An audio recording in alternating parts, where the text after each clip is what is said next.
During our movie night at home, my boyfriend fell quiet when I showed him the pregnancy test. "Whose is that?" he asked coldly. "Mine," I said. He stood up. "That's impossible. I had a vasectomy 2 years ago." My heart sank. "Without telling me?" I whispered. He nodded. I replied, "Then I guess this baby isn't yours or anything else." "My name's Melinda. I'm 38, and until recently, I thought I had a pretty good grasp on how my life was going. I live in Asheville, North Carolina, kind of a sleepy town if you ask anyone under 30, but I like the quiet. I've been working as a dental hygienist for over a decade. I've got a group of close-knit coworkers, a modest home with a porch I actually use, and up until not long ago, I had a boyfriend. Raymond. 5 years together. I used to joke that we had the kind of relationship where we didn't finish each other's sentences, we finished each other's complaints. He was quiet, observant. Always a bit distant, but not in a cold way. More like he lived half in his head. I thought it was endearing. Thought he was one of those deep thinkers who needed time to sort through his feelings. Turns out I gave him way too much credit. It started on a Friday night in early March. One of those drizzly, nothing special evenings where all you want is comfort. I'd had a weird feeling all week, my body felt off.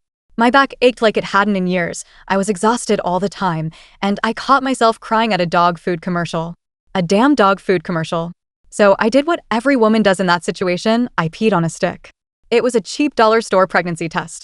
The kind you buy in a bundle because you're not expecting anything, and you'd rather find out in the privacy of your own bathroom than at a doctor's office under fluorescent lights. I waited the 3 minutes, distracted myself by folding a towel, and when I looked back down, 2 pink lines. My stomach dropped. I sat on the edge of the tub, staring at that little plastic thing like it was a ticking BMB. I hadn't missed a period in years. I was always regular. The kind of regular you could set a calendar by. And now, somehow, I was pregnant. Ray was in the living room, flipping through Netflix. It was our tradition, Friday movie night. Sweatpants, bad takeout, and whatever movie we could agree on that didn't involve subtitles or explosions. I walked out, test still in hand. "Hey," I said. My voice cracked a little. He looked up from the couch. "What's up?" "I need you to pause the movie." He obliged. Clicked the remote without a word. I crossed the room and held out the test. He looked at it. Blinked once. Then again. "Whose is that?" he asked. Not curious. Not confused. Cold. Like I just handed him a parking ticket with someone else's name on it. "It's mine," I said quietly. He stood up so fast the blanket that had been on his lap fell to the floor. "That's impossible," he said. "I had a vasectomy 2 years ago." My heart stopped. "What?" "I had a vasectomy," he repeated, his tone matter-of-fact, like he was discussing the weather. 2 years ago. "I didn't tell you because I didn't think I had to." My voice came out small. "You didn't think you had to?" He ran a hand through his hair. "Pacing now. We weren't serious at the time. We weren't even living together yet. You talked about kids like maybe. Not like it was a plan." I was stunned. "So you made a decision that affects both of us and you didn't tell me." "I didn't think it was necessary," he said again. "I didn't want kids. I thought I was protecting us from future problems." I laughed. Bitter, confused. "You decided for both of us." He shrugged, almost defensive. "It's not like you got pregnant anyway." Until now. The room spun. I felt like the floor beneath me had tilted. "Well then," I said, holding the test tighter in my hand, "I guess this baby isn't yours." His face shifted, hurt, anger, disbelief all rolled into one. "What the hell is that supposed to mean?" "It means," I said through gritted teeth, "you lied to me." "And if you're not the father, then what exactly are we doing here?" He didn't answer. Just picked up the blanket and walked down the hall. The door to the guest room clicked shut behind him. I didn't sleep that night. The rain hit the windows like fingers tapping, tapping, tapping over and over again. I laid on the couch, the silence so loud it felt like it was going to crush me. And in that silence, my thoughts spun out in every direction. Was I sure the test was right? Was I sure I hadn't lost my mind?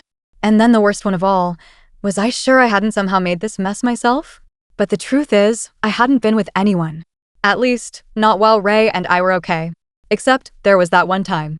7 months ago. During a rough patch. Ray had taken off on a weekend work trip that I hadn't really believed, and I had gone to a dental convention in Charlotte. There was a guy, Travis. A fellow hygienist. Smart. Funny. Lonely like I was. It was one night. One mistake. One I buried so deep I forgot it was even possible it could come back. My stomach twisted. I needed to talk to someone. So I called my best friend Jolene the next morning. "Waffle House," she said, voice still groggy. Yeah, I whispered. I've got to tell you something. We sat in our usual booth off Hendersonville Road. Jolene stirred her coffee with the little red straw, watching me carefully. I'm pregnant, I said, voice low. Her eyes widened. Holy crap. Congratulations. I shook my head. Ray had a vasectomy. And didn't tell me. She blinked. Wait. He did what? Yeah. 2 years ago. Jesus, Melinda. Are you okay? I shrugged. I don't know. I feel like I'm losing my mind. I didn't cheat. Except, I paused. Except maybe I did. Her expression changed.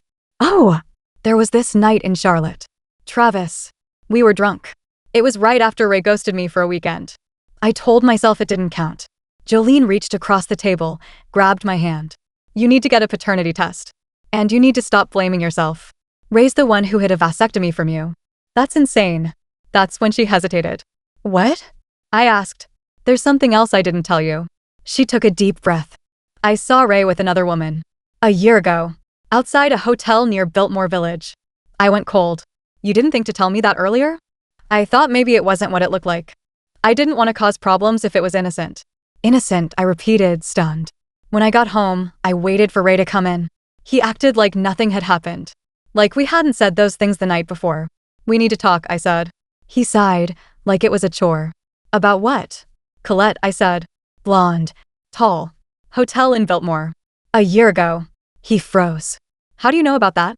Jolene saw you. He didn't deny it. She was someone I saw, he admitted. Before you and I got serious. It wasn't a big deal. Was she the reason for the vasectomy? I asked. Silence. That's what I thought. He looked at me, dead in the eye. You're not exactly innocent either. I laughed, sharp and broken. Difference is, I didn't lie for 2 years. And then I left. Took a suitcase and walked out into the cold, drizzly night, stomach turning, heart pounding. I didn't even know where I was going when I left the house.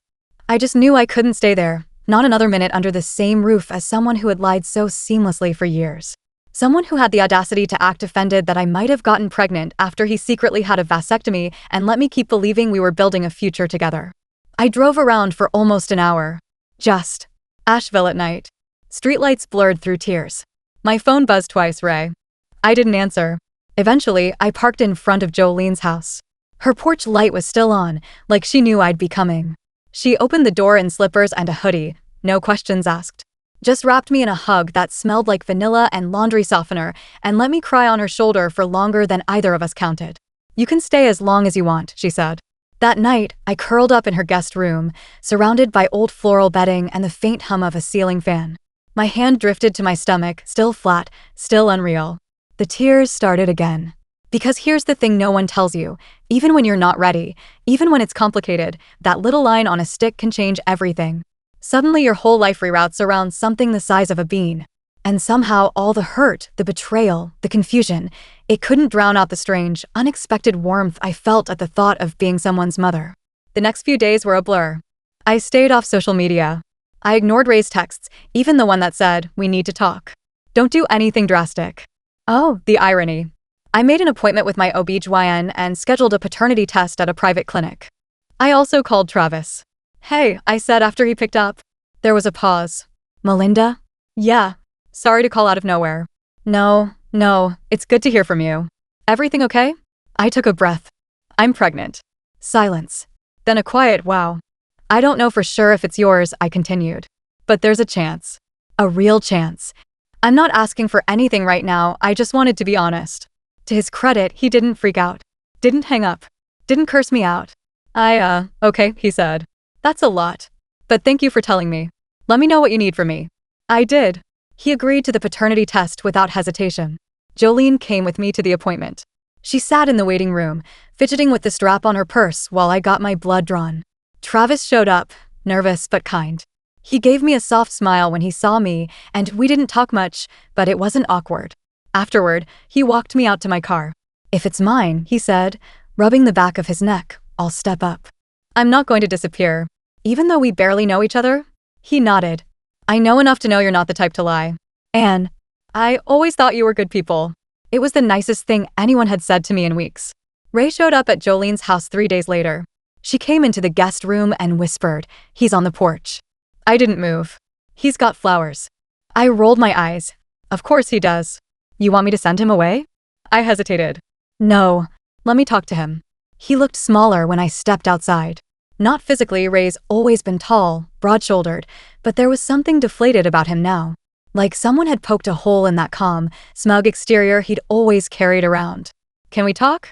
He asked. I don't know, Ray. Can we? He sighed, rubbing his temples. I messed up.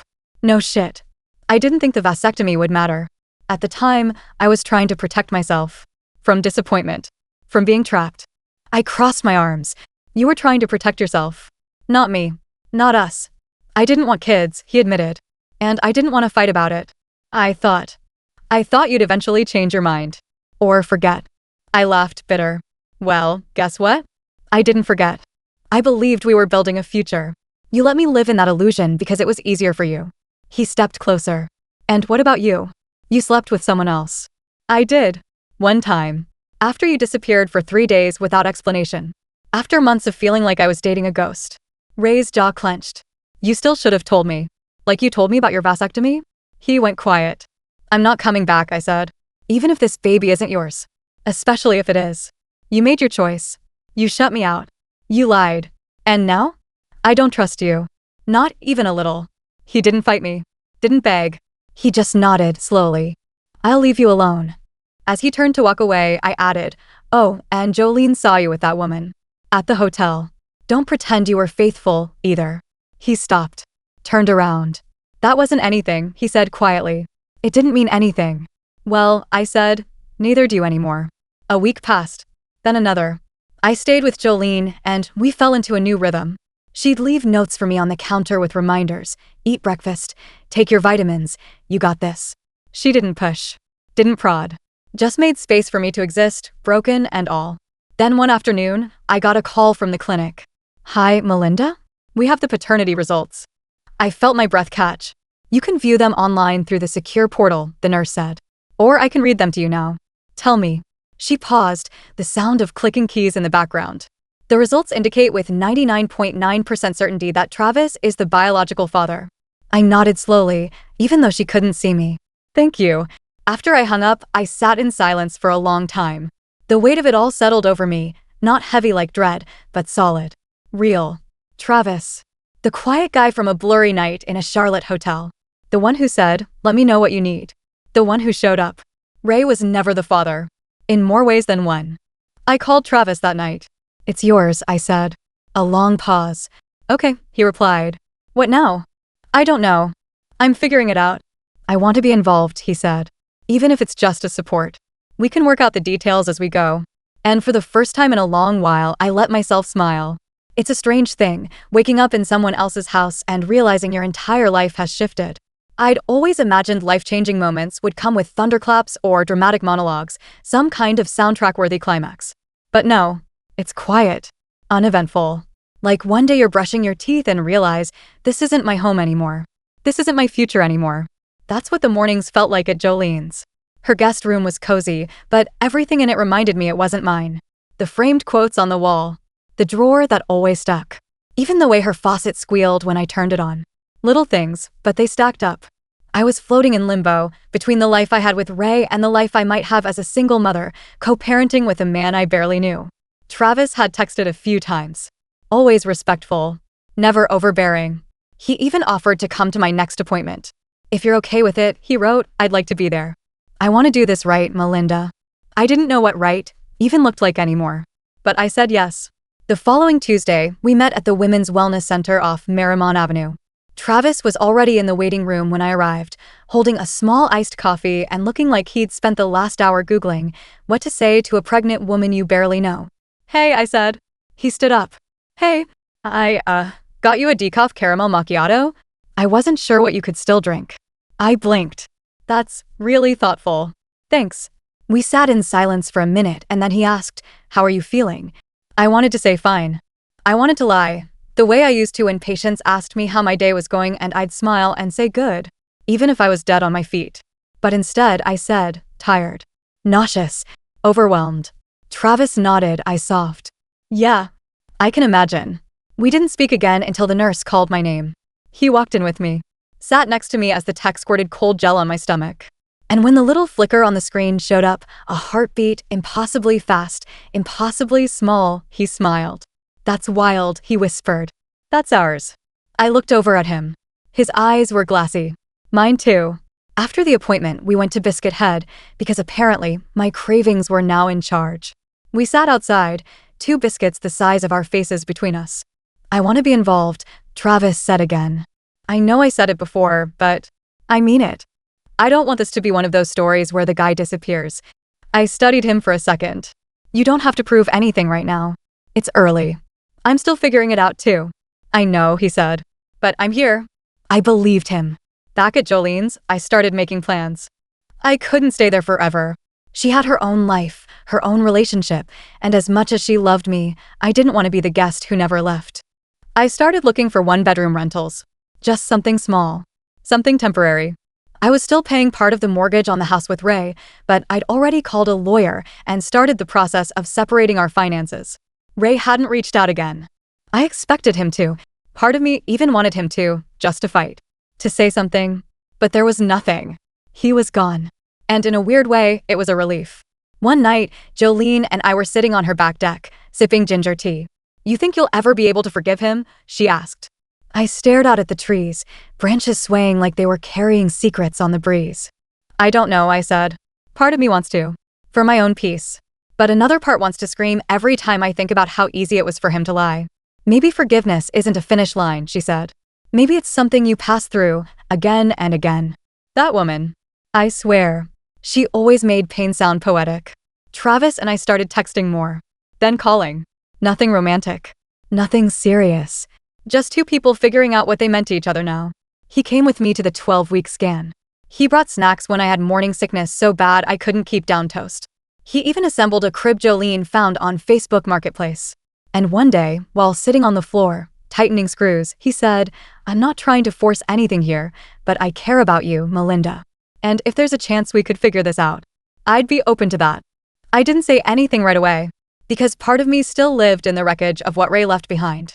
Trust wasn't something I could just hand over again. Not yet. But I didn't shut him down either. "I'm open to figuring things out," I said finally. Just one step at a time. Then one afternoon, while cleaning out the last of my things from the house, I found something in Ray's nightstand. A letter. It was addressed to the woman I was never honest with. I almost didn't read it. But curiosity has teeth. And it bites. The letter was 4 pages long. Handwritten.